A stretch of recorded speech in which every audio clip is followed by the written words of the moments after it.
winner. Dr. Sharda Sinha has been awarded the Padma Vibhushan posthumously. She was a legendary singer of Bihar's folk music and her voice is synonymous with Chhath Puja Geet, and she was known as Bihar's Kokila.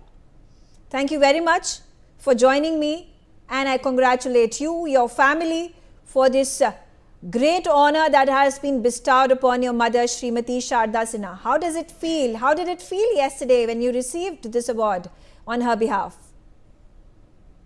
Oh, we were totally full of the pride moment. We were in the moment together with the vacuum and the emptiness, because just 6 months back she was there and this time it was not.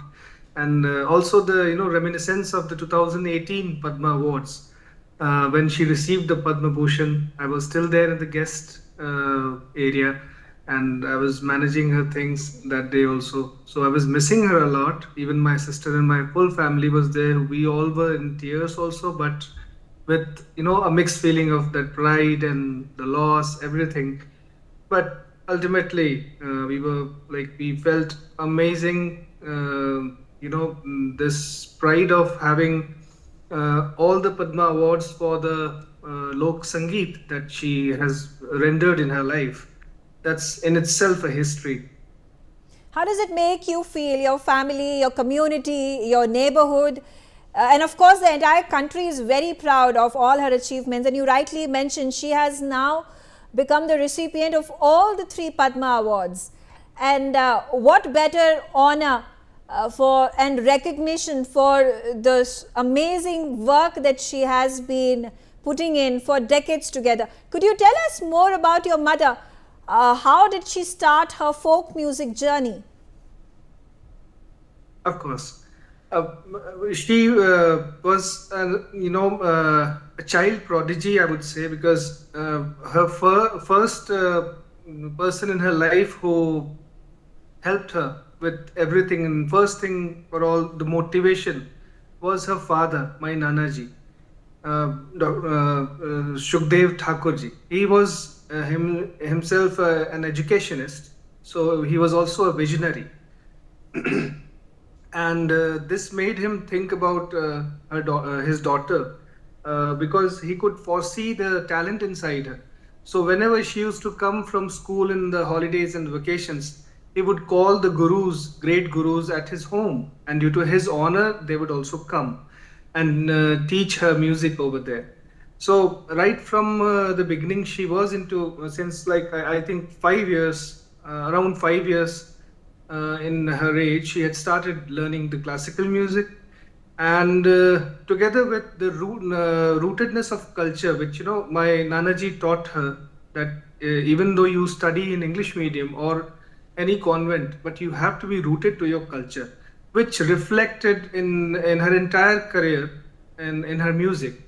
The roots of folk music, the roots of Bihari culture, the entire scene of the culture, every bits and piece it can be found in her songs. And that's how she was a dynamic personality. I would say, a multifarious dynamicity she had in herself. She was also, she started her career with Manipuri Nritya, but accidentally it landed up in music, singing. And she was an awesome mimicry artist from inside, a very well arranged cook at home, a very disciplined mother in the family, and a very balanced person who was actually a very good administrator at home also. Mm-hmm. So multifarious, the dynamic personality that she was. Together with that, her music and the typical style of singing that she developed, it made her stand in a different line from other folk artists. Because when you have to present something in the way of a classical expression, because she received Padma Shri for folk classical experiment, and the Padma Bhushan for bridging the gap between all the languages like Bhojpuri, Maithili, Maghi, Angika. In her songs, there was this magic to, she could weave all the gaps that stands between Bhojpuri and Maithili, Magahi and Vajjika, Angika, all 5 languages.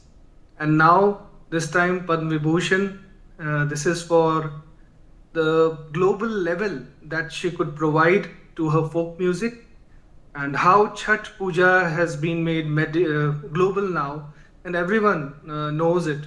Even abroad, people do Chhath Puja. We all believe that there is a great contribution of her songs into such kind of reach. Thank you so much, Anshuman Sinha, for sharing your mother's journey, just giving us a slice of her dynamic life that she has lived and the contributions that she has made in the folk music arena, as well as taking India and Bihari music on a global stage. Thank you very much, and once again, congratulations. The next guest with me is Mr. Advait.